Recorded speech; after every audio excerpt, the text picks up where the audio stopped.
Hey there everybody, it's William Green. Welcome back to My Green Pets, and today's just going to be a quick look around the orchids that are outside and see what's in bloom, what's in bud, and what's going to be blooming coming up soon. So let's take a look.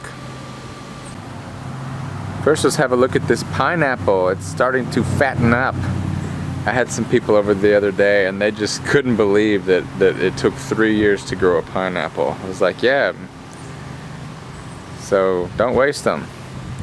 Isn't it cute? Over here in the shade tent we got a few things actually in bloom, kind of unseasonable actually. These Phalaenopsis orchids have bloomed out. Look at these, aren't they nice? And these over here also very pretty. Of course these bloomed last winter, but they were in that artificial light and you really couldn't see the colors like you can see them now, but they're really nice.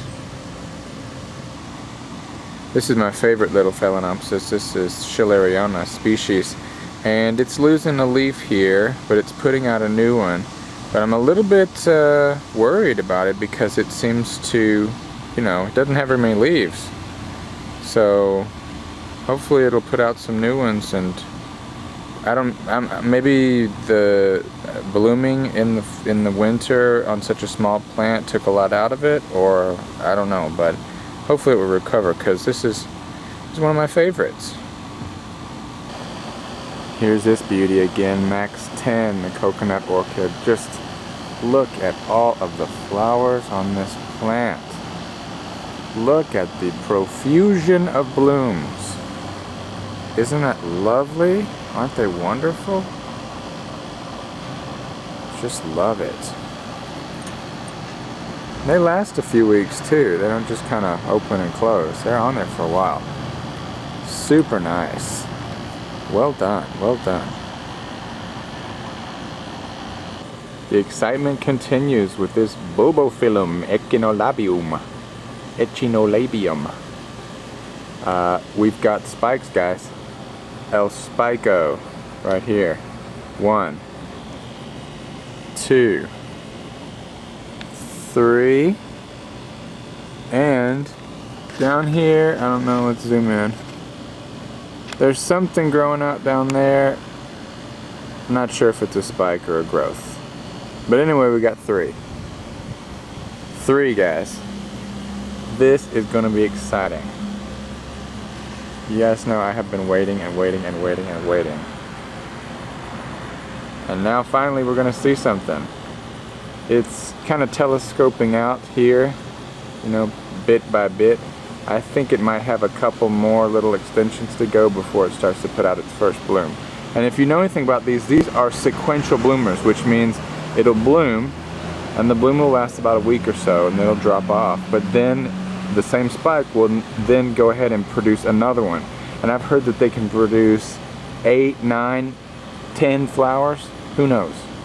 So these are going to, assuming everything is good, this is going to be in bloom for a while. Really excited.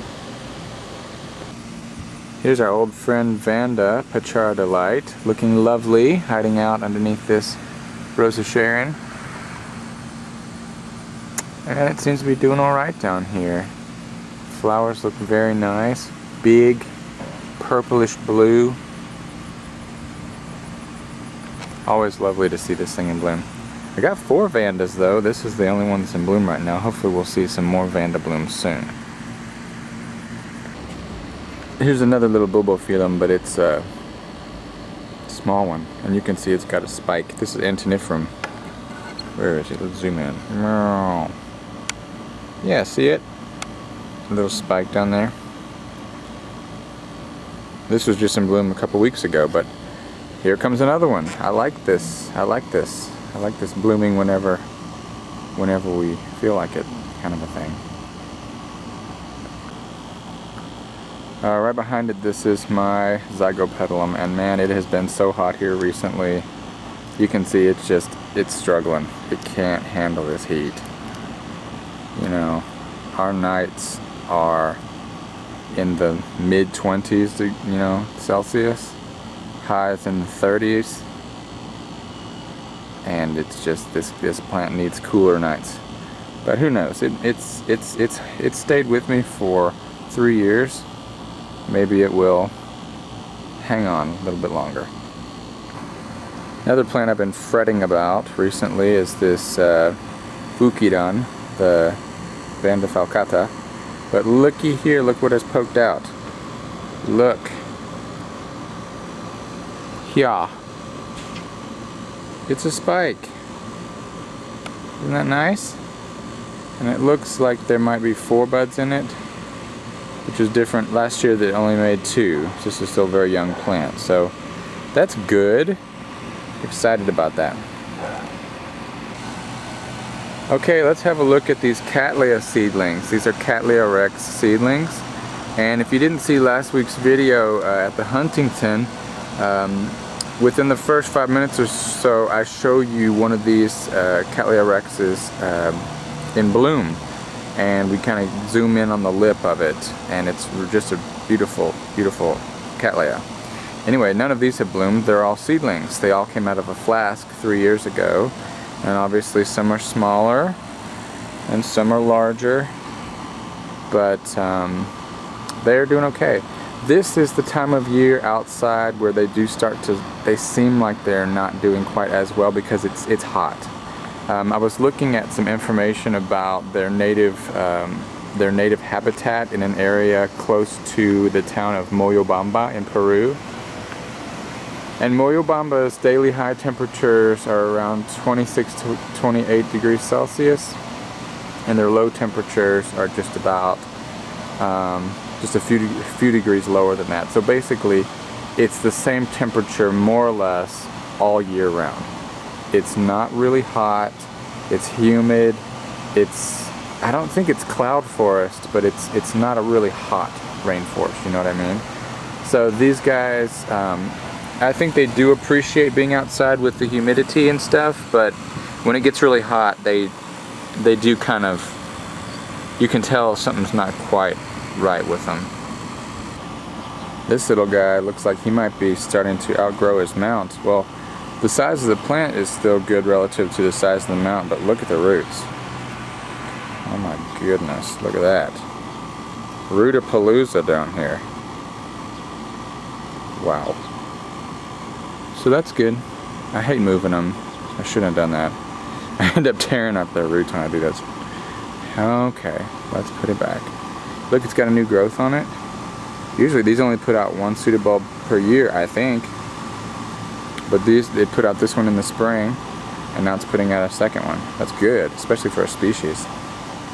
I like it. Here's my only other Cattleya type. This is Brassocatanthe Little Mermaid. And it is completing its newest pseudobulb this year, and it looks like it's got something in there, like a little spike maybe. Come on, focus. Like a sheath poking out. So we'll see what that turns out to be. But something that really amazed me about this plant was that back in June, when I was updating and showing you that some of the plants didn't look so good, this plant in particular had these red blotches all over this leaf specifically. They didn't look, I mean, it looked really weird, but they have cleared up. They are not there anymore.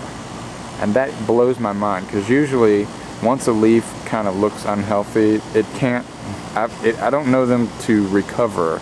You know, usually leaves, they just get spotty and ugly and then they fall off and then the plant grows new leaves. But this one actually lost whatever that, you know, condition that it had. But yeah, isn't that cool? That's good news. Over here on the PAF table, everything is looking actually okay. No big changes from the last update. This little Odette's Vision does have what looks to be a little bit of advancing rot on it, but it seems to be slowing down. So let's cross our fingers and maybe this plant will overcome rot once again. It's an old pro at getting over rot. As far as anything looking like it's going to bloom, I don't think so. We don't see anything. This might be a growing year for my PAFs, not a blooming year. That's okay. I would like to see this Phragmipedium grande bloom at some point, but who knows? Who knows?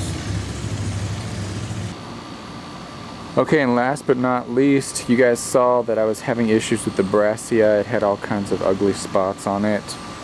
And so I divided the plant. I did Ed's famous bleach solution and repotted them. And the new growths look good. I don't see any spotting except for right here on the tip. But you know, sometimes this is just the beginning and there's going to be a lot more to come after it. I don't know. This one, the new growth looks good. No spots. And then this one also down here. Where is it? Yeah.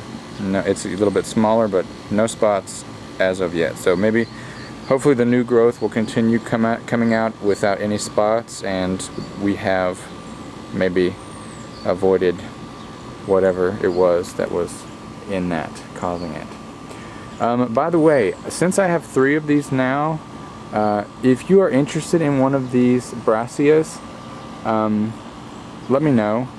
I'm not looking to make any money here, but I just got I've got a couple that I don't need, and so yeah, get in touch with me. You can go to my Facebook page, you can message me there, and we'll work something out. You know, I'm probably just gonna give them to you for the cost of shipping, honestly.